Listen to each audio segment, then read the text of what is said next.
Hello everyone and welcome to magnet brains IIT JEE and NEET channel. यहां पे आपके लिए कॉम्पिटिटिव एग्जाम्स यानी कि जेईई और नीट और उनसे रिलेटेड फाउंडेशन कोर्स आपको 100% फ्री में अवेलेबल हो रहा है। मैग्नेट ब्रेन्स पे 2-3 वीडियोस देखने के बाद भी कोई पेड सब्सक्रिप्शन नहीं लेना पड़ता, ना ही कोई दूसरी फीस पे करनी पड़ती है, क्योंकि यहां सारी चीजें 100% फ्री है, वो भी क्वालिटी कंटेंट और क्वालिटी टीचर्स के साथ। तो जैसा कि आप जानते हैं, हम लोग फाउंडेशन कोर्स केमिस्ट्री के साथ डील कर रहे हैं और पिछले लेक्चर में हमने नेचर ऑफ मैटर में ही इंटरकन्वर्जन ऑफ मैटर देखा था, जहां पे हमने लेटेंट हीट का कंसेप्ट पढ़ा था। और इंटरकन्वर्जन ऑफ मैटर हमने फिर भी थोड़ी जूनियर क्लासेस में देखा हुआ है, उसी बेसिक से लेते हुए हम थोड़ा हाई लेवल तक गए थे। लेटेंट हीट्स के बारे में हमने पढ़ा था। हमने यहाँ पे टाइप मैटर और उनकी प्रॉपर्टीज, जो स्टेट्स होते हैं अलग अलग, लाइक सॉलिड लिक्विड गैस, उनके बारे में पढ़ा हुआ है। ओके, और आज के लेक्चर में हम लोग केमिकल चेंजेस और केमिकल रिएक्शंस के बारे में पढ़ेंगे। मतलब हमने फिजिकल प्रॉपर्टीज मैटर की पूरी पढ़ ली है और आज के लेक्चर में हम उनके केमिकल इंटरैक्शन और केमिकल प्रॉपर्टीज के बारे में पढ़ेंगे। सो नेचर ऑफ मैटर का, chemical changes and chemical reactions का आज का लेक्चर हम शुरू करते हैं। सबसे पहले आते हैं फाउंडेशन कोर्स मॉड्यूल की डिटेल्स। चलिए इसके बारे में थोड़ा सा एक ओवरव्यू लेते हैं। सबसे पहले आपको टॉपिक वाइज एक्सप्लेनेशन वीडियोस, जैसे कि ये एक जो वीडियो है ये टॉपिक वाइज एक्सप्लेनेशन वीडियो है। टॉपिक करके आपको हर एक इंडिविजुअल चैप्टर के बारे में और हर एक इंडिविजुअल टॉपिक, उस चैप्टर के से रिलेटेड जितने भी हैं उन सब के बारे में आपको वीडियोस जो होंगे वो अवेलेबल होंगे। अच्छे डिटेल्ड वीडियोस होंगे जिनके बारे में आपको अच्छे से हर एक कंसेप्ट को डील किया गया होगा। उसके बाद आते हैं डेली प्रैक्टिस प्रॉब्लम्स पीडीएफ, यानी कि डीपीपीस। डीपीपी का मतलब होता है डेली प्रैक्टिस प्रॉब्लम। ये जिस दिन आपका एक्सप्लेनेशन वीडियो आपके प्रीमियर होता है उसी दिन आपको ये डीपीपी भी अपलोड कर दिया जाता है मैग्नेट ब्रेन्स की वेबसाइट पे। वहां पे आप ये क्वेश्चंस को डाउनलोड, इन क्वेश्चंस की जो डीपीपी है उसे आप डाउनलोड कर सकते हैं, जो शीट है, और इसे सॉल्व कर सकते हैं। इस डीपीपी के जस्ट नेक्स्ट डे में आपको डेली प्रैक्टिस प्रॉब्लम का जो सोल्यूशन वीडियो है वो अवेलेबल होता है। And then chapter wise MCQs. अब जैसा कि आप यहां देख रहे हैं कि यहां पे कितने हैं, 500 प्लस क्वेश्चंस। 500 प्लस क्वेश्चंस एक अच्छा खासा क्वेश्चन बैंक बना देता है कि अब आपके पास एक अच्छे वैरायटी के, अच्छे रेंज के क्वेश्चंस आ चुके हैं और काफी चांसेस हैं कि इन क्वेश्चंस में से ही आगे आपको कॉम्पिटिटिव एग्जाम्स में भी क्वेश्चन आ सकते हैं। फिर आते हैं डाउट सॉल्विंग सेशंस। अब ऑब्वियस सी बात है, अगर आपने इतना पढ़ लिया है, आपने क्वेश्चन सॉल्व किए हैं, तो डेफिनेटली आपको डाउट्स भी आए होंगे।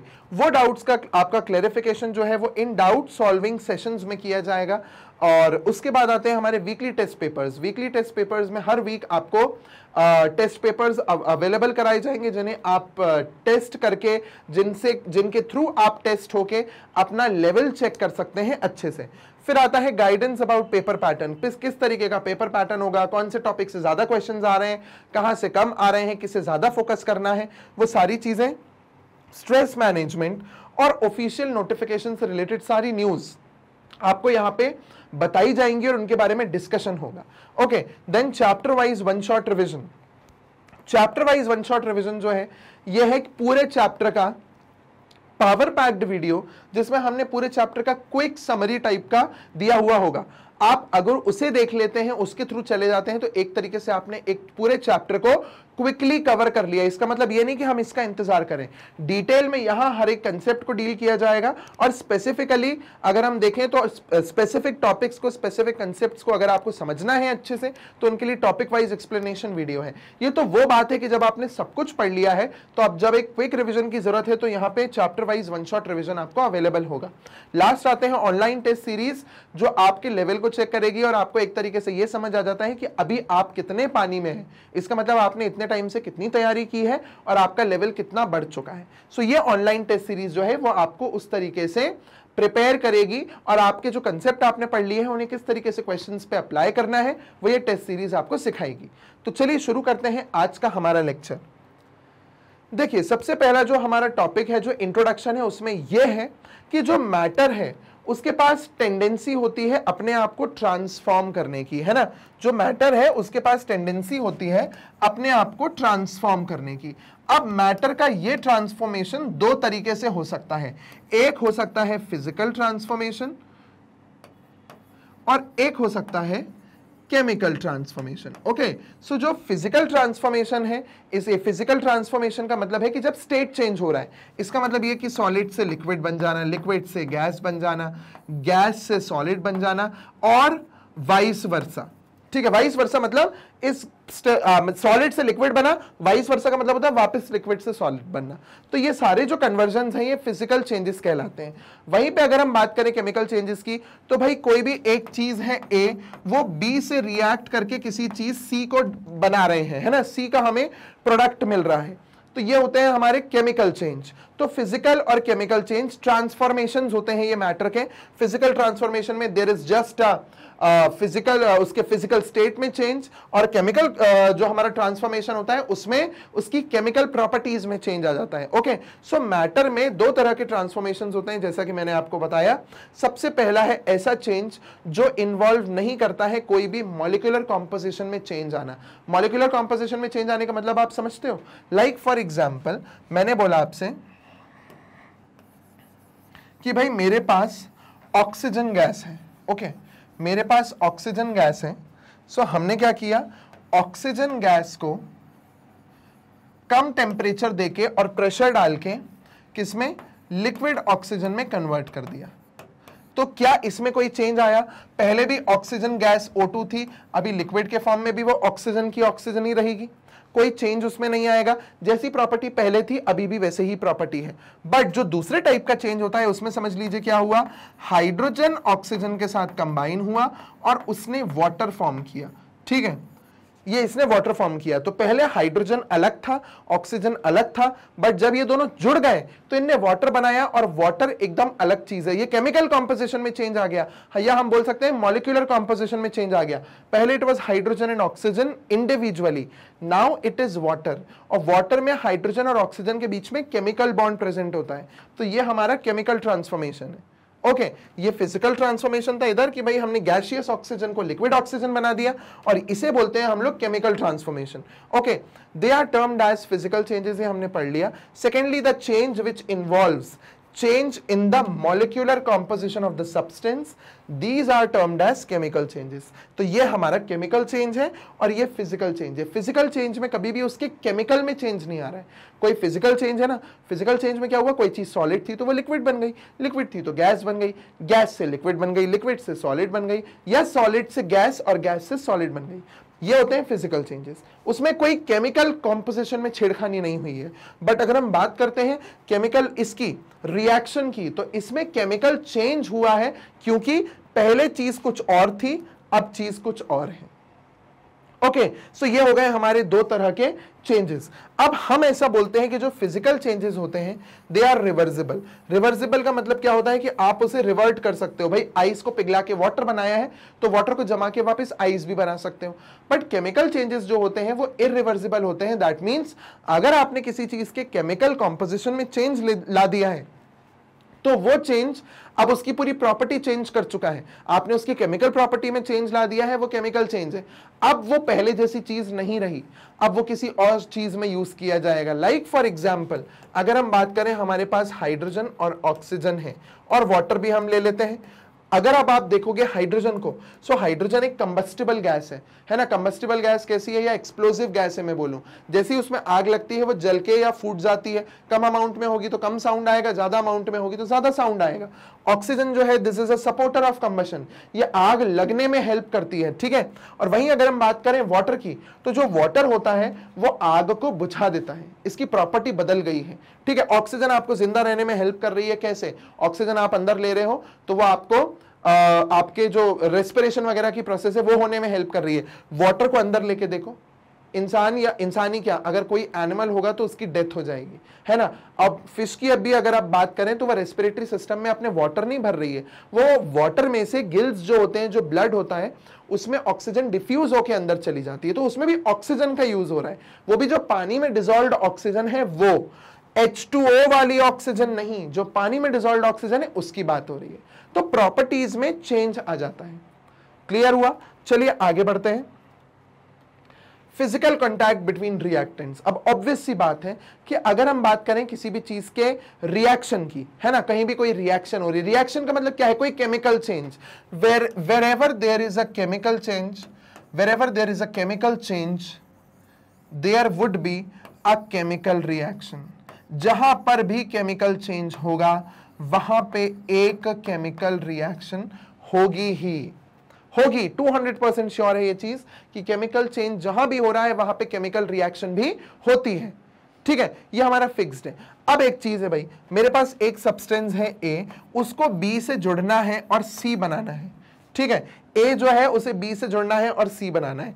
अब जो मेरा ए है वो समझ लीजिए कहां पे रखा हुआ है, उत्तर प्रदेश में मैंने ए को रखा हुआ है, और जो बी है उसको मैंने जम्मू कश्मीर में रख दिया है। तो अब आप मुझे ये बताइए, क्या ए और बी, एक उत्तर प्रदेश में है एक जम्मू कश्मीर में है, ये दोनों क्या आपस में रिएक्ट करके सी को बना पाएंगे? ऐसा बिल्कुल भी पॉसिबल नहीं है, क्योंकि जब भी किन्हीं दो चीजों को रिएक्ट करना है उनका फिजिकल कांटेक्ट जरूरी है। मतलब मुझे ए और बी को पास पास लाना पड़ेगा, उनको फिजिकली एक दूसरे से जोड़ना पड़ेगा, तभी जाके रिएक्शन हो सकती है।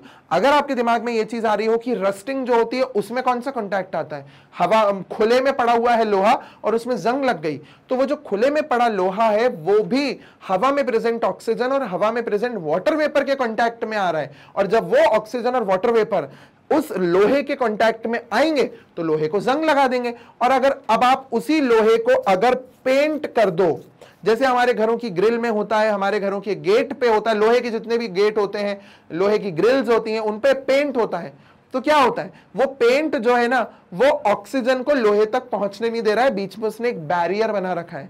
तो फिजिकल कांटेक्ट क्या है, जरूरी है। So wherever there is a chemical reaction there has to be physical contact between the reactants. Okay, a chemical reaction takes place only when the two reactants come in contact with each other. Okay, for example, sodium on exposure to water or even moisture reacts to give sodium hydroxide and hydrogen gas, and hence sodium catches fire. Sodium को अगर आप खुले में छोड़ दोगे तो sodium हवा में प्रेजेंट मॉइस्चर से रिएक्ट कर जाएगा, हवा में प्रेजेंट ऑक्सीजन से रिएक्ट कर जाएगा और सोडियम हाइड्रोक्साइड फॉर्म कर लेगा, है ना, और सोडियम में आग लग जाती है। सोडियम ऐसा मेटल होता है, खुले में छोड़ दोगे तो आग लग जाएगी, वो इतना रिएक्टिव होता है। ठीक है, सो हमने वही लिखा हुआ है, सोडियम कैचेस फायर। तो वो आग लगने से बचाने के लिए हम क्या करते हैं, सोडियम को केरोसिन में डुबा देते हैं। केरोसिन जो होता है ना, जो हमारा मिट्टी का तेल होता है, तो केरोसिन में हम सोडियम को डुबा के अंदर रखते हैं। पानी में भी डुबा सकते थे, क्यों नहीं किया? पानी में प्रेजेंट जो ऑक्सीजन होती है और मॉइस्चर है ना, जो पानी, उससे सोडियम रिएक्ट करके आग लग जाती है सोडियम में। और सोडियम क्या है, पानी से हल्का होता है, तो वो पानी के ऊपर आ जाता है फ्लोट करता हुआ और उसमें आग लग जाती है। बट सोडियम को अगर आपने केरोसिन में डुबा दिया है, अगर आपने सोडियम को केरोसिन में डुबा दिया है, तो सोडियम केरोसिन से भारी होता है। तो केरोसिन ये है, सोडियम डाला, सोडियम नीचे डूब गया, अब नीचे पड़ा हुआ है केरोसिन, इतना केरोसिन भरा है, हवा या मॉइस्चर अंदर आ ही नहीं पाएगा सोडियम तक कि उसमें आग लगा दे। तो ऐसे सोडियम को प्रोटेक्ट करके रखा जाता है। Due to this reason only sodium is stored in kerosene, इसीलिए सोडियम को केरोसिन में स्टोर किया जाता है। And I hope this is clear to you. Okay, आप इसका एक स्क्रीनशॉट ले सकते हैं। चलिए आगे बढ़ते हैं towards our next slide. Okay, conditions required for chemical changes. अब केमिकल चेंजेस के लिए क्या क्या कंडीशन रिक्वायर्ड है वो हम देखने वाले हैं। सबसे पहले आती है हीट। देखिए हीट की रिक्वायरमेंट, एक्चुअली रिक्वायरमेंट तो एक ही तरीके से होती है, मगर हीट के चेंजेस दो होते हैं। ठीक है, एक होता है जिसमें से एक्सोथर्मिक और एक होता है endothermic.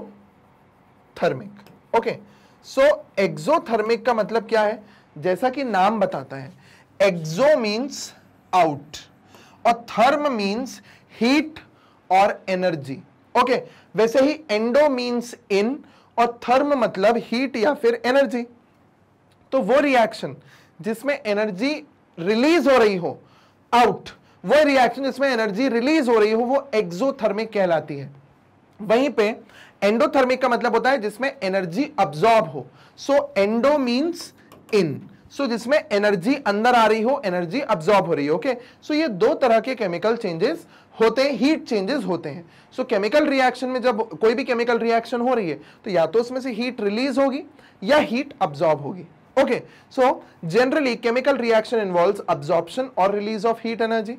Based on the heat changes the reaction are classified as exothermic and endothermic. Okay, the change in energy is represented by del H.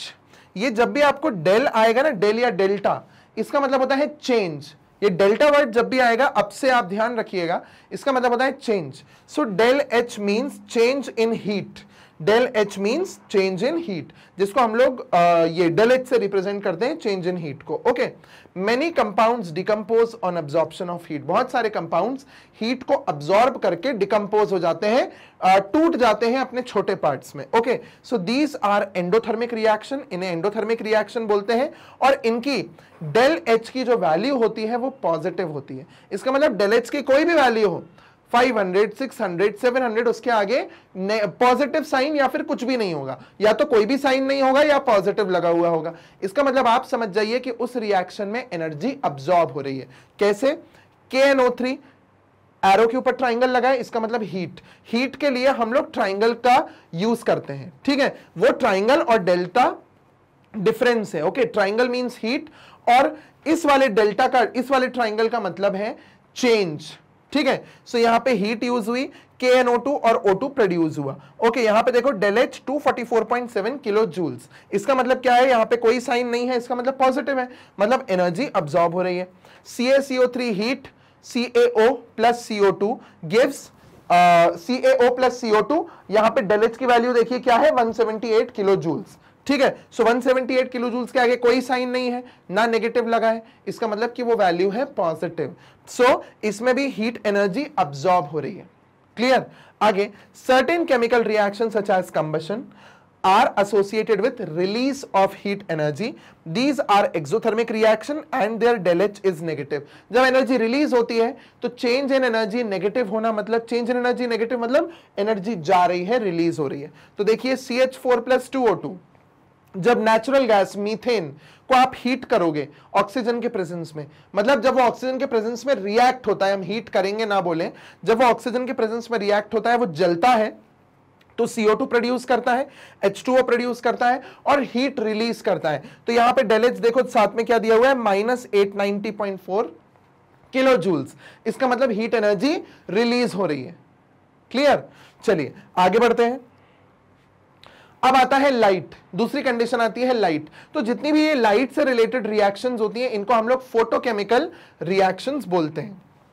Clear हुआ? So certain chemical reactions take place with the help of light energy. These are called photochemical reactions. इनको photochemical reaction बोलते हैं। Photo का मतलब होता है light, ठीक है। तो जहां भी वर्ड साइंस में आपको फोटो लगा हुआ मिलेगा, वहां पे आप समझ जाइए कि लाइट से लाइट के बारे में बात की जा रही है। So photochemical reaction. Okay, now example, H2 plus Cl2 in the presence of light gives 2HCl. So light के प्रेजेंस में ये रिएक्शन का फॉरवर्ड, मतलब ये फॉरवर्ड हुई है, ये रिएक्शन आगे बढ़ी है।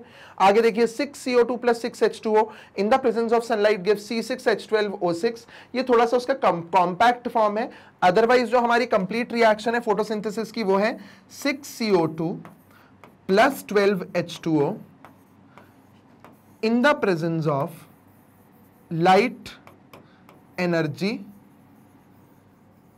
and chlorophyll, light energy and chlorophyll, it gives C6H12O6 plus 6O2 plus 6H2O, 6H2O।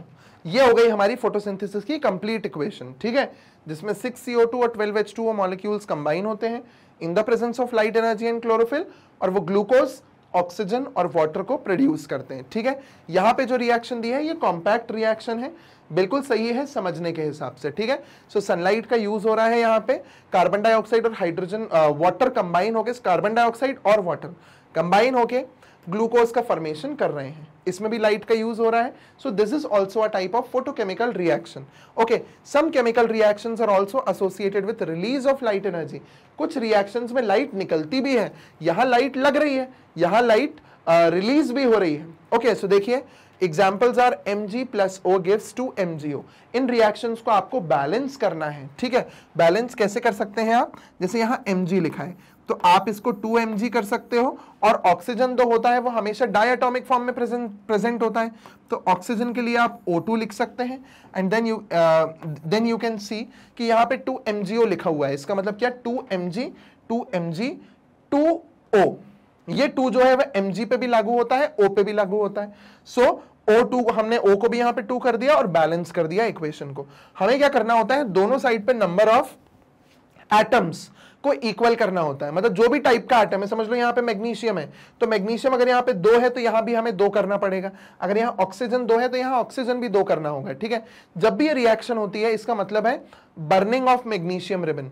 इस इक्वेशन को हम क्या बोलते हैं, बर्निंग ऑफ मैग्नीशियम रिबन। तो जब भी मैग्नीशियम की रिबन, मतलब मैग्नीशियम जो एक हमारा मेटल है उसका एक पतली सी स्ट्रिप होती है, उसको जब आप जलाते हो तो वो लाइट रिलीज करती है, खूब स्ट्रॉन्ग व्हाइट कलर की डैजलिंग व्हाइट लाइट प्रोड्यूस करती है। तो डैजलिंग व्हाइट लाइट का मतलब क्या है, चमकदार व्हाइट लाइट। सो डैजलिंग व्हाइट लाइट प्रोड्यूस होती है और ये जो लाइट है ये क्या हो रही है, यहाँ पे रिलीज हो रही है। तो यहाँ पे भी एनर्जी, लाइट एनर्जी का रिलीज हो रहा है, यहाँ पे लाइट एनर्जी का अब्जॉर्प्शन हो रहा है। I hope this is clear to all of you. Next, pressure.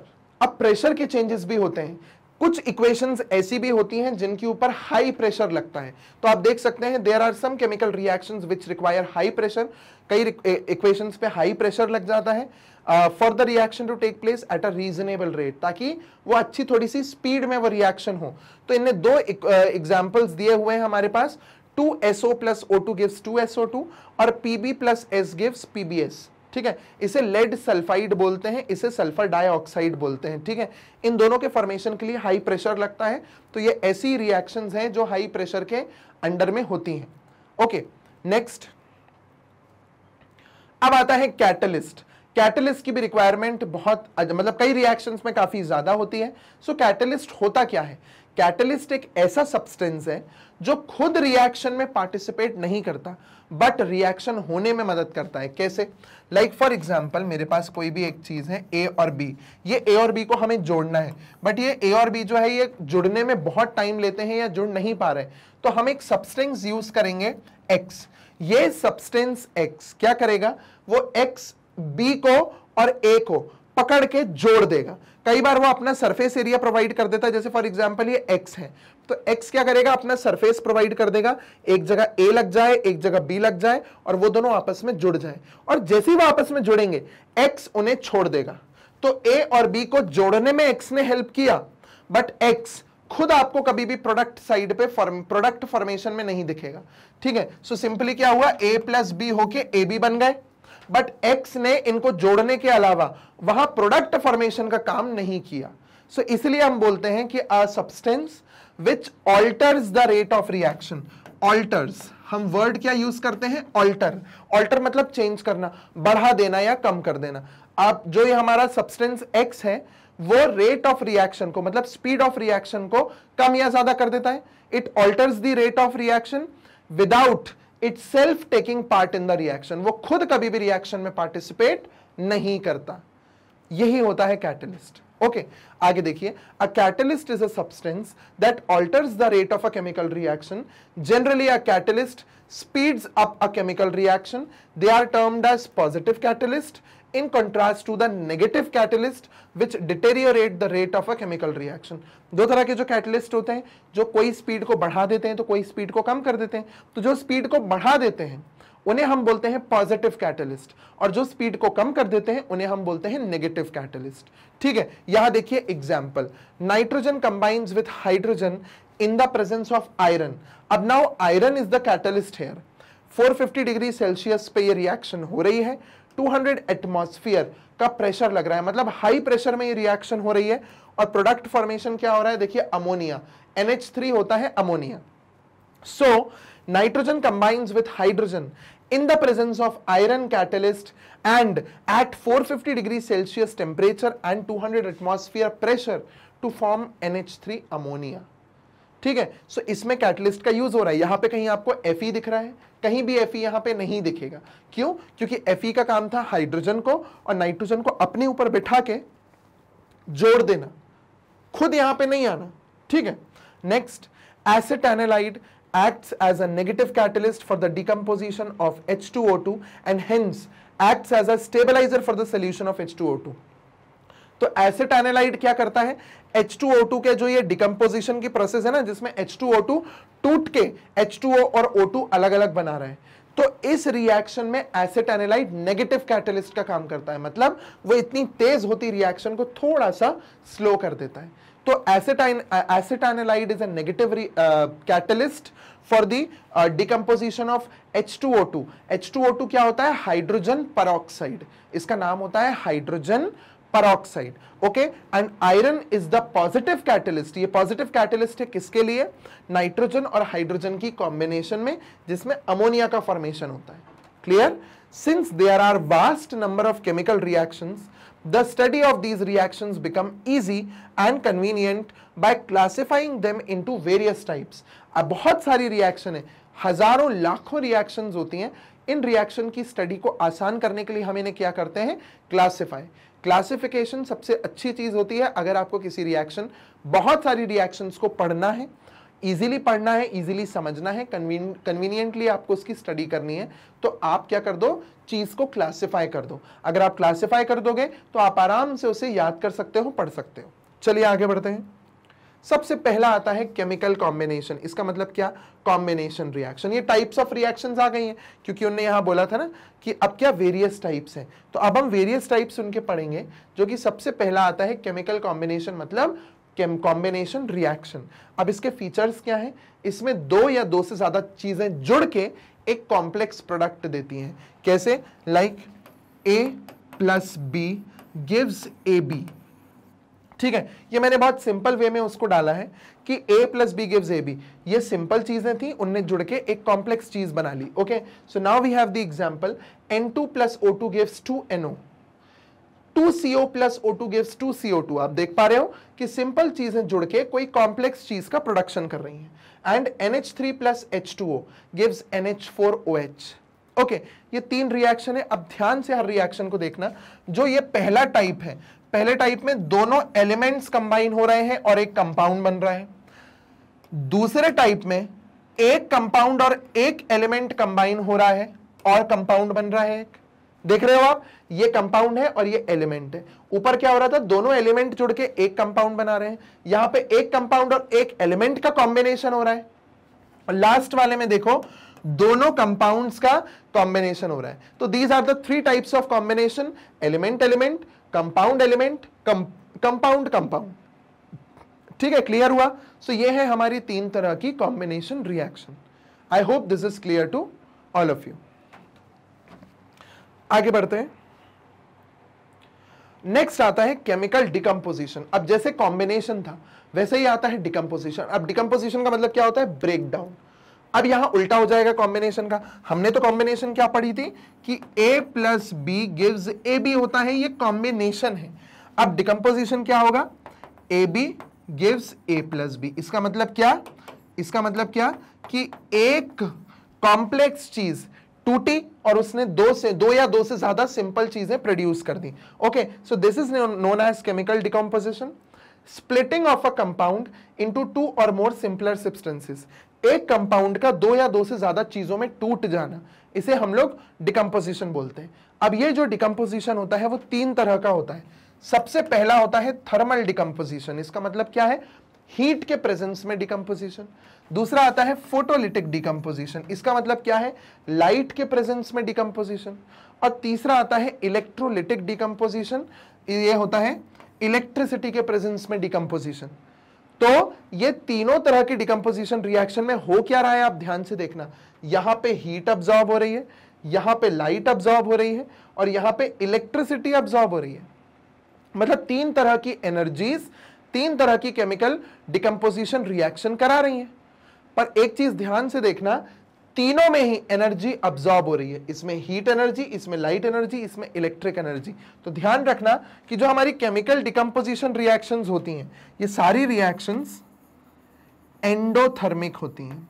ठीक है, दे आर एंडोथर्मिक। एंडोथर्मिक मतलब जिसमें एनर्जी अब्सॉर्ब हो रही हो।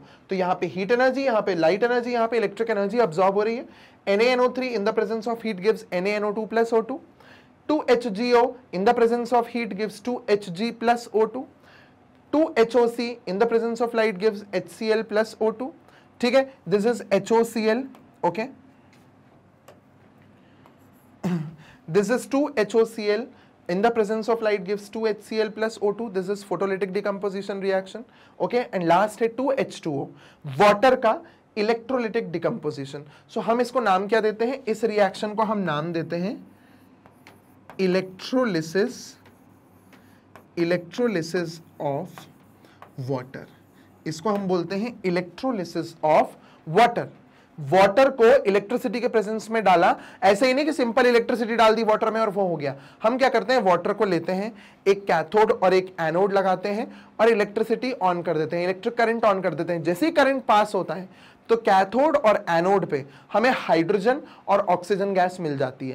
कैथोड पे हाइड्रोजन गैस और एनोड पे ऑक्सीजन गैस प्रोड्यूस होने लगती है। अब क्या हो रहा है, वो वाटर ही टूट रहा है, और हाइड्रोजन और ऑक्सीजन को अलग अलग प्रोड्यूस कर रहा है। So this reaction is electrolytic decomposition of water. तो ये हो गई हमारी 3 तरह की डिकम्पोजिशन रिएक्शंस, ओके। चलिए आगे बढ़ते हैं। ओके, सो अब हम आते हैं डबल डिकम्पोजिशन रिएक्शन पर। डबल डिकम्पोजिशन रिएक्शन को हम लोग डबल डिस्प्लेसमेंट रिएक्शन भी बोलते हैं और इवन इसको मेटाथेसिस भी नाम दिया जाता है। सो डबल डिकम्पोजिशन या डबल डिस्प्लेसमेंट में होता क्या है, चलिए वो देखते हैं। सबसे पहले अगर मैं इसको एक सिंपल वे में समझाऊं, सो AB प्लस CD गिव्स, ध्यान से देखिएगा, ये जो AB है इसमें से एक उसका पॉजिटिव रेडिकल होगा, एक नेगेटिव, ऐसे यहां पे एक पॉजिटिव होगा एक नेगेटिव। तो ये जो चार्ज्ड पार्टिकल्स है ना, इन्हें रेडिकल्स बोलते हैं। तो अब क्या होगा, ये इसका पॉजिटिव इधर चला जाएगा और इसका पॉजिटिव इधर आ जाएगा, या आप इसको अदर वे में भी बोल सकते हैं कि इसका नेगेटिव उधर चला जाएगा, उसका नेगेटिव इधर आ जाएगा। मतलब there is mutual exchange of ions, इसका पॉजिटिव उधर, उसका पॉजिटिव इधर आ जाता है। तो उससे क्या चेंज होता है, ए उधर चला गया तो बन गया AD और C एक ही जगह आ गया तो बन गया CB। तो आपने देखा क्या हुआ, म्यूचुअली आयंस एक्सचेंज हो गए। इस रिएक्शन को डबल डिकम्पोजिशन रिएक्शन बोला जाता है। अब हम लोग थोड़े से इसके फीचर्स देखते हैं। देखिए, the radicals of the reactants are interchanged. Radicals मतलब जो उनके चार्जेस है ना, वो इंटरचेंज हो जाते हैं, आयंस इंटरचेंज हो जाते हैं। A double decomposition reaction between an acid and a base is called neutralization reaction. अब मैं आपको न्यूट्रलाइजेशन रिएक्शन का एग्जांपल देता हूं। देखो, ये जो दिया हुआ है ना KOH और H2SO4, K2SO4 प्लस H2O, ये तो यहां दिया ही हुआ है। एक एग्जांपल मैं आपको अलग से इसके देता हूं, HCl प्लस NaOH। अब ध्यान से देखिए, इसमें एक पार्ट पॉजिटिव और एक पार्ट नेगेटिव होगा, ऐसे यहां पे एक पार्ट पॉजिटिव और एक पार्ट नेगेटिव होगा। सो इसका पॉजिटिव यहां पे और इसका पॉजिटिव यहां पे चेंज कर दो, तो NaH की जगह आ गया तो बन गया NaCl, ये बन गया NaCl, और ये जो H है वो इधर Na की जगह आ जाएगा और बन जाएगा H2O, तो ये H2O बन गया। तो NaCl प्लस H2O। अब एक ऐसी रिएक्शन जिसमें एक एसिड और एक बेस रिएक्ट करता है और सॉल्ट और वाटर बनाता है, इसे हम लोग न्यूट्रलाइजेशन रिएक्शन बोलते हैं, जो यहां पे दिया हुआ है। ठीक है, this is neutralisation reaction. Clear. अब आता है प्रेसिपिटेशन रिएक्शन। प्रेसिपिटेशन रिएक्शन और ऑल्सो डबल डिकम्पोजिशन रिएक्शन। तो प्रेसिपिटेशन रिएक्शन क्या होती है, देखिए, प्रेसिपिटेशन रिएक्शन में for example we have taken Na2SO4 plus BaCl2 gives. अब ध्यान से देखिएगा, यहां से ये पॉजिटिव है, ये नेगेटिव है, यहां पे ये पॉजिटिव है, ये नेगेटिव है, इसका पॉजिटिव इसकी जगह आ जाएगा और बना लेगा BaSO4 प्लस Na2Cl2, तो हम कॉमन 2 लेके और NaCl लिख देंगे। ये भी डबल डिस्प्लेसमेंट है, चेंज हो गए हमारे आयंस, बट ये जो BaSO4 बना है इसने व्हाइट PPT बना ली। प्रेसिपिटेट का मतलब क्या होता है, एक लिक्विड सॉल्यूशन में जब कुछ सॉलिड बनता है ना तो उसको प्रेसिपिटेट PPT बोलते हैं। तो ये जो रिएक्शन का टाइप है प्रेसिपिटेशन रिएक्शन, इसका मतलब क्या, एक ऐसी रिएक्शन जिसमें प्रेसिपिटेट का फॉर्मेशन हो, तो ये हमारा प्रेसिपिटेट हो गया, this is the PPT. Okay, और प्रेसिपिटेट है क्या, जब किसी लिक्विड सोल्यूशन या एक्वस सोल्यूशन में कोई सॉलिड मटेरियल तैर रहा हो या नीचे सेटल्ड हो या सस्पेंडेड हो, उसे हम लोग प्रेसिपिटेट बोलते हैं। तो ये प्रेसिपिटेट का फॉर्मेशन दिखा रहा है। क्लियर हुआ? अब प्रेसिपिटेट फॉर्मेशन कैसे हो सकता है, समझ लो कि ये एक टेस्ट ट्यूब था और मैंने उसमें रिएक्शन करी, थोड़ी देर में जो रिएक्शन थी उसके कारण पूरा व्हाइट व्हाइट व्हाइट व्हाइट जम गया, ये व्हाइट व्हाइट व्हाइट व्हाइट हो गया, ये पूरा व्हाइट हो गया, और थोड़ी देर अगर इसे छोड़ दोगे तो ये पूरा व्हाइट नीचे सेटल हो जाएगा और ऊपर क्लियर सॉल्यूशन आ जाएगा। इसे बोलते हैं प्रेसिपिटेशन रिएक्शन। तो न्यूट्रलाइजेशन और प्रेसिपिटेशन ये दोनों डबल डिकम्पोजिशन या फिर डबल डिस्प्लेसमेंट के एग्जाम्पल्स होते हैं। ठीक है, अब देखिए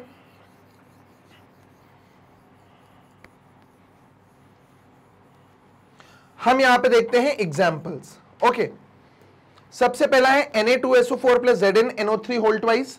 तो यहां क्या हुआ, ये पॉजिटिव है, ये नेगेटिव है, ये पॉजिटिव है और ये नेगेटिव है, तो Na Zn की जगह आ जाएगा, Zn Na की जगह। तो देखिए Na इधर आके NaNO3 और Zn उधर चला गया तो ZnSO4। क्लियर? नेक्स्ट देखिए KOH, यहां से ब्रेक होगा, ये पॉजिटिव ये नेगेटिव, ये पॉजिटिव ये नेगेटिव, सो KSO4 के साथ चला जाएगा और ये वाला H जो है ये OH के साथ चला जाएगा, तो ये वाटर बना लेगा। तो HOH H2O होता है वाटर, तो H2O मिल गया। इस वाली रिएक्शन में देखिए यहां से डिवाइड होगा, ये पॉजिटिव है ये नेगेटिव है, ये पॉजिटिव पार्ट है ये नेगेटिव पार्ट है, इसका पॉजिटिव जो है Ca वो इसके नेगेटिव के साथ CaSO4 बना लेगा और K जो है वो Br के साथ मिलके KBr बना लेगा। तो ये है डबल डिस्प्लेसमेंट या डबल डिकम्पोजिशन रिएक्शन। ओके, इन्हें मेटाथेसिस भी बोलते हैं। आगे बढ़ते हैं, अब आती है डिस्प्लेसमेंट। इसे डिस्प्लेसमेंट या फिर एक और नाम देते हैं single displacement reaction. Single displacement reaction में क्या होता है, ध्यान से देखिएगा। इसकी डेफिनेशन है a reaction in which a more reactive element displaces a less reactive element from its salt solution या फिर from its compound। इसका मतलब क्या है, एक ज्यादा रिएक्टिव एलिमेंट अपने से कम रिएक्टिव एलिमेंट को वहां से हटा देता है। ओके, सो इस रिएक्शन की आप बात करें अगर पहले वाले की, तो जो जिंक है वो कॉपर से ज्यादा रिएक्टिव है, कॉपर से ज्यादा ताकतवर है, तो वो क्या करता है, कॉपर को उसकी जगह से हटा के और जिंक खुद उसकी जगह लग जाता है, तो बन गया ZnSO4 और कॉपर को अलग कर दिया, कॉपर को अलग करके Cu बना दिया, तो ZnSO4 प्लस Cu ये बन गया। और ये किसके ऊपर बेस्ड है, ये बेस्ड है हमारा रिएक्टिविटी सीरीज ऑफ मेटल्स के ऊपर। ठीक है, सो आपके सामने जो ये रिएक्टिविटी सीरीज दिख रही है, अब इसको बहुत अच्छे से देखना। Potassium, sodium, calcium, magnesium, aluminium, zinc, iron, nickel, tin, lead, hydrogen, copper, mercury, silver, gold and platinum. यहां पे ये हमारे सबसे ज्यादा रिएक्टिव मेटल्स हैं, ये हमारे मॉडरेटली रिएक्टिव मेटल्स हैं और ये हमारे लीस्ट रिएक्टिव मेटल्स हैं। इस तरीके से अलग अलग उनकी रिएक्टिविटी के हिसाब से मेटल्स को अरेंज किया है, जिसमें सबसे ज्यादा रिएक्टिव एलिमेंट सबसे टॉप पे और सबसे कम रिएक्टिव एलिमेंट सबसे नीचे होता है। ओके, ये मेटल्स के लिए खास करके बनाई गई है। अब अगर आप रिएक्शन लिखो, तो हमने अभी रिएक्शन के देखी थी Zn प्लस CuSO4 गिव्स। तो ध्यान से देखिए कि Zn कहां है, ये रहा Zn, और CuSO4 में क्या लगा हुआ है, Cu। तो Cu को देख लो कहां है, ये लगा हुआ है। अब Zn क्योंकि Cu से ऊपर है तो Zn ज्यादा ताकतवर है, वो क्या करेगा, इधर लगेगा और Cu को हटा देगा। ओके, सो ये बन जाएगा ZnSO4 प्लस Cu। ओके, ये तो बात हुई ज्यादा ताकतवर होने की या किसी इस चीज की, बट इसके पीछे का जो एक्चुअल रीजन है वो है इनका रिडक्शन पोटेंशियल अलग अलग होना। ठीक है, मैं वर्ड लिख रहा हूं यहां पे, इसका डिस्कशन मगर हम लोग करेंगे इलेक्ट्रोकेमिस्ट्री जो चैप्टर हमारा आएगा फाउंडेशन कोर्स में उसमें। सो रिडक्शन पोटेंशियल,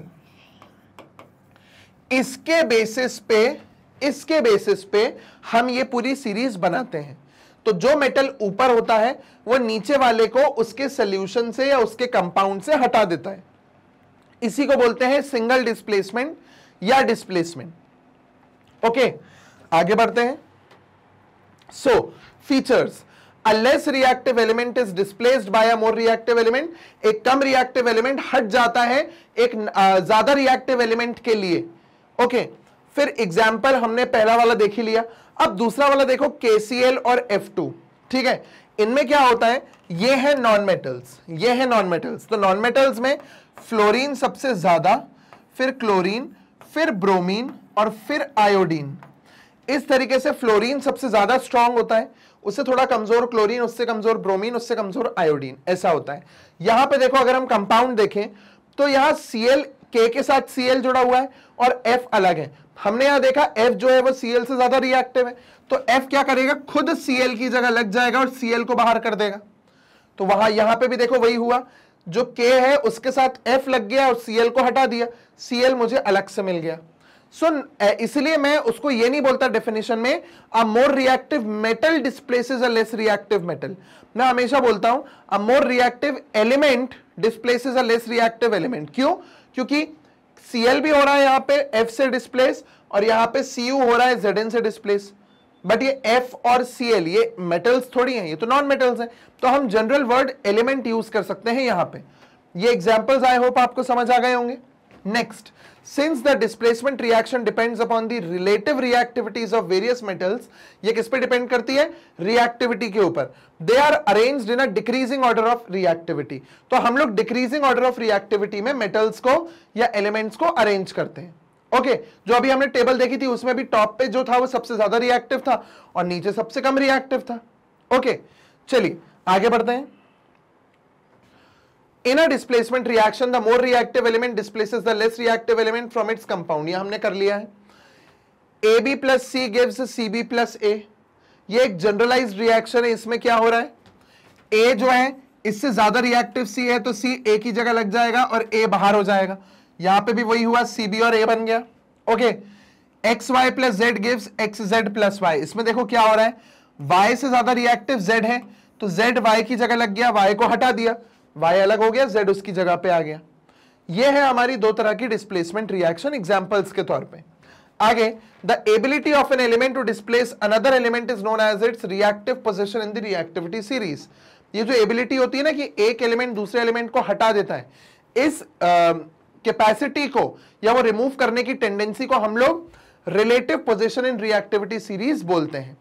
ठीक है, चलिए आगे बढ़ते हैं। इसके बारे में हम लोग डिस्कस कर चुके हैं, फिर भी इसके बारे में एक पॉइंट हमें इंपॉर्टेंट जो है वो पढ़ना जरूरी है, और वो ये है जो सबसे बड़ा क्वेश्चन अराइज होता है कि यहां पे हाइड्रोजन को क्यों डाला गया है। हाइड्रोजन तो नॉन मेटल है, then why hydrogen is added in the reactivity series. अब इसका आंसर ये है, हम ये बोलते हैं कि हाइड्रोजन से ऊपर वाले ज्यादा रिएक्टिव है, हाइड्रोजन से नीचे वाले कम रिएक्टिव है। हाइड्रोजन को इसलिए डाला है क्योंकि मैंने अभी एक टर्म यूज करी थी, रिडक्शन पोटेंशियल। वो रिडक्शन पोटेंशियल जो है वो हाइड्रोजन का जीरो होता है। अब हाइड्रोजन का जीरो है, उससे पॉजिटिव वाले एक साइड पे आ गए, उससे नेगेटिव वाले एक साइड पे आ गए, है ना।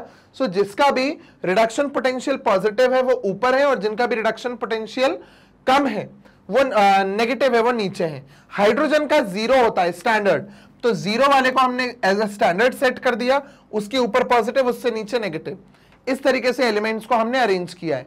ठीक है, so hydrogen being a non metal is it still like placed in the reactivity series of metals because hydrogen shows the properties of metals। Hydrogen भी मेटल की प्रॉपर्टी शो करता है। अभी मैं रिडक्शन पोटेंशियल वाले टर्म पे नहीं जा रहा हूं क्योंकि मैंने पहले ही बता दिया है वो इलेक्ट्रोकेमिस्ट्री में हम लोग डील करेंगे। हाइड्रोजन को इसलिए डाला जाता है मेटल की रिएक्टिविटी सीरीज में क्योंकि हाइड्रोजन के पास आउटर मोस्ट शेल में एक इलेक्ट्रॉन होता है और वो भी हाइड्रोजन देना पसंद करता है।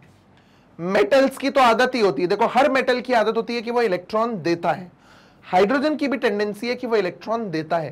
तो हम बोलते हैं कि हाइड्रोजन जो है वो इलेक्ट्रोपॉजिटिव होता है, जस्ट लाइक मेटल्स। तो मेटल्स के जैसा हाइड्रोजन इलेक्ट्रोपॉजिटिव नेचर शो करता है, इस वजह से हाइड्रोजन को हमने रिएक्टिविटी सीरीज में कंसिडर किया है। रिडक्शन पोटेंशियल का point we will study in the electrochemistry chapter. Okay, चलिए आगे बढ़ते हैं। The more reactive metal displaces the less reactive metal from its compound, ये हमने ऑलरेडी पढ़ लिया है। यहां पे देखिए क्या हो रहा है, Fe मतलब आयरन, आयरन यहां पे कॉपर सल्फेट के पास आके कॉपर को हटा दे रहा है और खुद बना ले रहा है FeSO4। तो पहले वो जो सोल्यूशन था कॉपर सल्फेट का वो ब्लू था, तो क्या हुआ, चलिए इसको बना के देखते हैं। ये हमने लिया एक टेस्ट ट्यूब, ओके, ये हमने लिया एक टेस्ट ट्यूब, टेस्ट ट्यूब में हमने डाला ब्लू कलर का कॉपर सल्फेट सॉल्यूशन, ठीक है।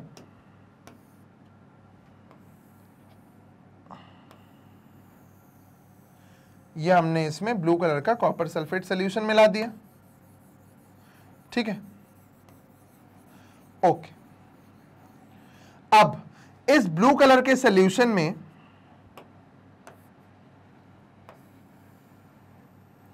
हम इसकी बाउंड्रीज डिफाइन कर दें थोड़ी सी टेस्ट ट्यूब की। ये हमारा टेस्ट ट्यूब है, ओके। अब हमने इसमें डाला, आप समझ लीजिए, एक iron nail, okay. So iron nail मैंने बीच में इस तरीके से डाल दी। आयरन नेल का कलर हमें पता है सबका कि ग्रे होता है उसका कलर, है ना, ब्लैक कंट्रास्ट में अच्छा दिखेगा, इस वजह से ब्लैक कलर की आयरन नेल बनाई हुई है, ओके। यहां पे आयरन नेल है, चारों तरफ उसके कॉपर सल्फेट सॉल्यूशन है। अब आयरन क्या करेगा, जाके कॉपर को उसकी जगह से हटाएगा और खुद लग जाएगा। तो Fe जब यहां लगेगा तो FeSO4 बना लेगा, और FeSO4 जो होता है उसका कलर होता है ग्रीन, ये ग्रीन कलर का होता है सॉल्यूशन। तो कॉपर सल्फेट जो अभी तक ब्लू था, अब वो धीरे धीरे ग्रीन में चेंज होने लगेगा, ठीक है। क्या देखने के लिए मिलेगा मुझे कि जो हमारा सॉल्यूशन है वो पूरा ग्रीन में चेंज हो गया है, ओके। तो ब्लू कलर जाएगा और इस तरीके से ग्रीन कलर का सॉल्यूशन बन जाएगा, ठीक है भाई, ठीक है। यह हमारा सॉल्यूशन बन गया ग्रीन।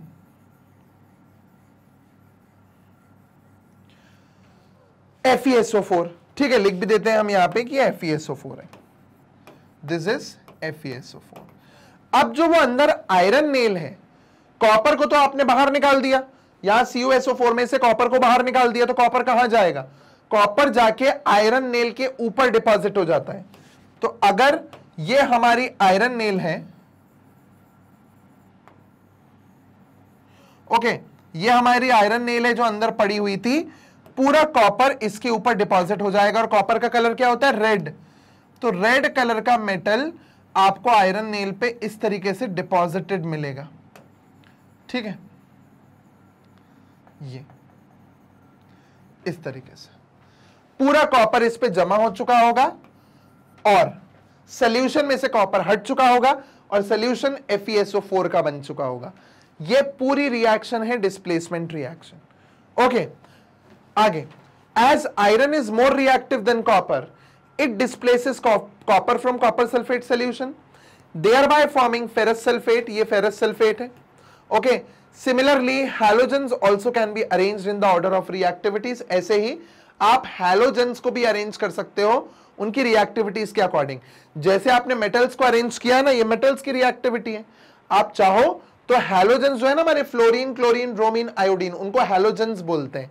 ये जो वर्ड यूज किया गया है उनका हैलोजन, ये उन्हीं के लिए यूज किया गया है, इसलिए बोलते हैं हैलोजन क्योंकि आपका फ्लोरीन, क्लोरीन, ब्रोमीन और आयोडीन ये सॉल्ट बनाने वाले एलिमेंट्स हैं। तो जो सॉल्ट बनाते हैं उन्हें हैलोजन बोलते हैं, ठीक है। So also can be arranged in the order of reactivity which represents their relative abilities for displacement from the respective compounds। और इसके कारण क्या होता है, वो जो उनके कंपाउंड्स है उसमें से भी डिस्प्लेसमेंट हो जाता है, नॉन मेटल्स का भी डिस्प्लेसमेंट हो जाता है। आगे बढ़ के देखते हैं जरा, ये रही उनकी reactivity, fluorine, chlorine, bromine, iodine, सबसे ज्यादा फ्लोरीन है, फिर क्लोरीन है, फिर ब्रोमीन है, फिर आयोडीन है, reactivity decreases, okay. The more reactive halogen displaces less reactive halogen from its compound. तो देखो क्या हो रहा है, Br को आराम से क्लोरीन यहां लग जाएगा और Br को बाहर कर देगा, क्यों, क्योंकि Br नीचे है, क्लोरीन ऊपर है, क्लियर हुआ, Br नीचे, क्लोरीन ऊपर, तो क्लोरीन जो है वो Br को उसकी जगह से हटा देगा और बन जाएगा NaCl और Br2।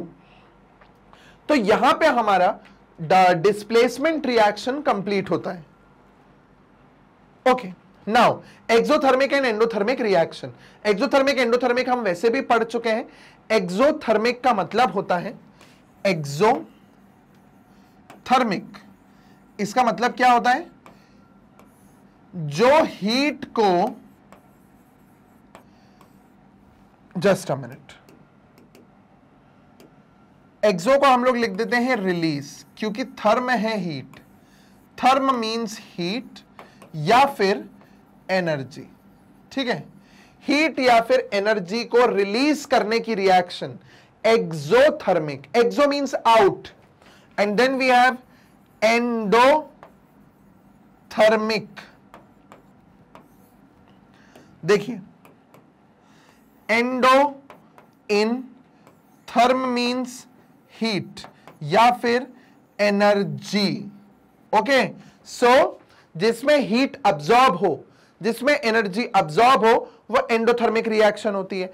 ओके, चलिए टेक्स्ट देख लेते हैं। During a chemical reaction some of the bonds of the molecules of reactants break and some new bonds are formed. तो क्या होता है, कुछ एक रिएक्शन में पुराने बॉन्ड्स टूटते हैं, नए बॉन्ड्स बनते हैं। Okay, breaking of bonds require absorption of energy whereas formation of new bonds is associated with the release of energy. जब भी बॉन्ड्स ब्रेक होते हैं तो ब्रेक होने पे एनर्जी अब्सॉर्ब होती है, मतलब अंदर ली जाएगी, ठीक है। और जब भी नए बॉन्ड्स बनेंगे तो एनर्जी रिलीज की जाएगी, क्योंकि जब बॉन्ड बनता है ना तो कंपाउंड स्टेबल हो जाता है, और स्टेबल होके वह एनर्जी छोड़ देता है। ज्यादा एनर्जी भर के रखना मतलब अनस्टेबल होना, और एनर्जी को छोड़ देना, रिलीज कर देना मतलब स्टेबल हो जाना। तो जनरली जब नए बॉन्ड्स बनते हैं तब हमेशा एनर्जी रिलीज होती है, और जब भी नए पुराने बॉन्ड्स टूटते हैं तो एनर्जी अब्सॉर्ब होती है। ओके, आगे, the absorption and the release of energy are generally in the form of heat, वो हीट के फॉर्म में होता है, जनरल पॉइंट है। If the release of energy during the formation of bonds of the products is more than the energy required for breaking the bond of the reactant, the reaction is called exothermic reaction. अब इसका मतलब क्या है कि अगर energy release हो रही है फॉर्मेशन ऑफ बॉन्ड्स के टाइम पे, और वो भी किससे ज्यादा, एनर्जी अब्सॉर्प्शन से ज्यादा, जितनी एनर्जी अब्सॉर्ब नहीं हो रही है उससे ज्यादा एनर्जी रिलीज हो रही है, तो रिलीज होती एनर्जी को हम लोग एक्सोथर्मिक रिएक्शन बोलते हैं। ओके, एग्जाम्पल्स, कंबशन रिएक्शन, सबसे पहला एग्जाम्पल है हमारा कंबशन रिएक्शन, इसमें एनर्जी रिलीज होती है हीट के फॉर्म में। डिस्प्लेसमेंट रिएक्शंस जो है उसमें एनर्जी रिलीज होती है। Okay, then reaction between an acid and a base, जब भी एक एसिड और एक बेस रिएक्ट करता है, जिसको हम लोग न्यूट्रलाइजेशन रिएक्शन बोलते हैं, वो न्यूट्रलाइजेशन रिएक्शन एक्सोथर्मिक होती है। Okay, now if the absorption of energy during the breaking of bond of the reactant is more than the energy released, absorption of energy ज्यादा है as compare to release of energy, absorption of energy ज्यादा है as compare to release of energy during the formation of bonds, then the reaction is called endothermic reaction. तब हम उसे endothermic बोलते हैं, मतलब एनर्जी अब्सॉर्ब हो रही है। Examples, the formation of nitric oxide from nitrogen and oxygen, जब नाइट्रोजन और ऑक्सीजन के नाइट्रिक ऑक्साइड बनाते हैं तो वह एंडोथर्मिक रिएक्शन होती है, ठंडा हो जाता है surrounding. Okay, and the decomposition of calcium carbonate, calcium carbonate का डिकम्पोजिशन, अगर आप इसको हीट दोगे तो ये हीट अब्सॉर्ब कर लेगा और बना लेगा CaO प्लस CO2, और ये CaO प्लस CO2 प्रोड्यूस करेगा। The formation of carbon monoxide due to the reaction between red hot coke and carbon dioxide. Red hot coke आप जानते हो क्या होता है, वो कोल को पूरा डिस्ट्रक्टिव डिस्टिलेशन करने के बाद जो फाइनली लास्ट प्रोडक्ट बचता है वो कोक होता है। कोक की रिएक्शन जब कार्बन डाइऑक्साइड से होती है तो वो कार्बन मोनोऑक्साइड प्रोड्यूस करता है, तो वो जो कार्बन मोनोऑक्साइड के प्रोडक्शन की प्रोसेस है वो एंडोथर्मिक होती है, उसमें हीट अब्सॉर्ब होती है। ओके, आगे बढ़ते हैं हम। अच्छा, एक चीज और, आगे बढ़ने से पहले एक चीज हम करते हैं कि आपको मैं यहां पे ये बता दूं कि जो हाइड्रोजन है, याद रखना जो हाइड्रोजन है यहां पे, इससे ऊपर के जितने भी एलिमेंट्स होते हैं ना वो एसिड्स के साथ रिएक्ट करते हैं। So all of them react with acid, और जो ये हाइड्रोजन से नीचे वाले हैं ये एसिड्स के साथ रिएक्ट नहीं करते। क्यों? क्योंकि एसिड के साथ रिएक्ट करने के लिए आपको एसिड में से हाइड्रोजन को डिस्प्लेस करना पड़ेगा, फिर किसी और को लगाना पड़ेगा, और ये जो नीचे वाले हैं ये हाइड्रोजन से नीचे हैं, तो ये अगर रिएक्ट भी करेंगे एसिड के साथ, फॉर एग्जांपल Cu, तो Cu यहां पे आके हाइड्रोजन को हटा नहीं सकता, Cu क्योंकि नीचे है, तो Cu हाइड्रोजन के साथ रिएक्ट करके हाइड्रोजन को हटा नहीं सकता। बट ये जो है ये हाइड्रोजन से ऊपर है, तो जब भी ऐसा कोई metal, like for example let us take zinc, Zn plus HCl gives, तो देखिए जिंक कहां है, ऊपर, हाइड्रोजन है नीचे, तो जिंक बड़ी आसानी से यहां हाइड्रोजन को हटा के और खुद वहां जुड़ जाएगा और बना लेगा ZnCl2 प्लस H2, ठीक है, इस तरीके से। सो हाइड्रोजन से ऊपर वाले एसिड्स के साथ रिएक्ट करते हैं, हाइड्रोजन से नीचे वाले एसिड्स के साथ रिएक्ट नहीं करते, क्योंकि अगर आपको एसिड के साथ रिएक्ट करना है तो आपको हाइड्रोजन को वहां से, मतलब अपने कंपाउंड से हाइड्रोजन को आपको हटाना पड़ेगा, तब जाके आपका जो मेटल है या जो आपका एलिमेंट है वो वहां पे उसकी जगह लग पाएगा। ओके, चलिए, तो इसी के साथ हमारा ये chemical reactions and chemical changes वाला पूरा टॉपिक होता है कंप्लीट। अब आपको ये बता देते हैं कि आपके जो वीडियोस हैं वो सीक्वेंस में आपको कहां मिलेंगे। वैसे सबसे पहली प्रायोरिटी है कि आप अपने वीडियो को प्लेलिस्ट में ढूंढें, जो कि YouTube में है। YouTube में अगर आप प्लेलिस्ट को फिल्टर में लगा के ढूंढेंगे तो आपको आपके पूरे वीडियोस की प्लेलिस्ट मिल जाएगी, फिर सीक्वेंस में देख सकते हो। अदरवाइज आप www.magnetbrains.com पे जाके वहां पे भी देख सकते हैं। वहां पे आपको क्या करना पड़ेगा, साइड में देखो यहाँ पे सारे ऑप्शन दिए हुए हैं, NTSC, ओलंपियाड, CUET। थोड़ा नीचे स्क्रॉल करोगे तो आपको यहाँ पे IIT JEE और नीट के भी ऑप्शन मिल जाएंगे। आप IIT JEE और नीट के ऊपर क्लिक करेंगे तो वहां पे आपको फाउंडेशन कोर्सेज मिल जाएंगे, आपके रेगुलर वीडियोस जो है ना IIT JEE और नीट के। तो जैसे यहाँ पे फॉर एग्जांपल आपको JEE के वीडियोस हैं, तो JEE के जस्ट नीचे आपको फाउंडेशन के वीडियोस मिल जाएंगे। फाउंडेशन में आपको फिजिक्स, केमिस्ट्री और मैथ्स JEE के सेक्शन में, और नीट के सेक्शन में आपको फिजिक्स, केमिस्ट्री और बायोलॉजी मिलेगा, ठीक है। वहां पे आप नीट के लिए बायोलॉजी जरूरी है तो वहां बायो है, और यहां पे मैथ्स है, ठीक है। आप वॉच नाउ पे क्लिक करेंगे, आपका सामने पूरा मॉड्यूल ओपन हो जाएगा। आप अपने मॉड्यूल की डिटेल्स, कोर्स की डिटेल्स हैं वो यहां से देख सकते हैं, और नीचे आपको यहां पे चैप्टर्स मिल जाएंगे। जिस चैप्टर पे क्लिक करोगे वहां उसके नीचे उसके सब टॉपिक ओपन हो जाएंगे। अब जिस सब टॉपिक को आपको देखना है सीक्वेंस में आप देख सकते हो, जितनी बार देखना है उतनी बार देख सकते हो। जैसे आप वॉच नाउ पे क्लिक करोगे आपका वीडियो यहीं पे प्ले होने लगेगा। YouTube का जो प्लेयर है ना वो यहीं पे प्ले हो जाएगा, तो डायरेक्टली आप YouTube से यहीं पे देख सकते हो। मतलब आप जैसे ही प्ले करेंगे आपका यहीं पे वीडियो ओपन हो जाएगा, प्ले हो जाएगा। अब मैग्नेट ब्रेन्स आपके competitive exams like JEE and NEET, उनकी तैयारी और उनके बेसिक्स को डेवलप करना, जो कि फाउंडेशन कोर्सेज होता है, ये सारी चीजें 100% फ्री में अवेलेबल करा रहे हैं। मैग्नेट ब्रेन्स पे 2-3 वीडियोस देखने के बाद भी कोई पेड सब्सक्रिप्शन नहीं लेना पड़ता, कोई फीस नहीं देनी पड़ती है आपको, क्योंकि यहाँ सारी हर चीजें 100% फ्री है, वो भी क्वालिटी कंटेंट और क्वालिटी टीचर्स के साथ। सो आप वीडियो को लाइक करें, चैनल को सब्सक्राइब करें और इसे शेयर करें अपने सिबलिंग्स, रिलेटिव्स और अपने पीयर ग्रुप के साथ, so that together we can improve the quality of education. And keep watching Magnet Brains IIT JEE NEET channel for more videos of foundation course chemistry. Thank you.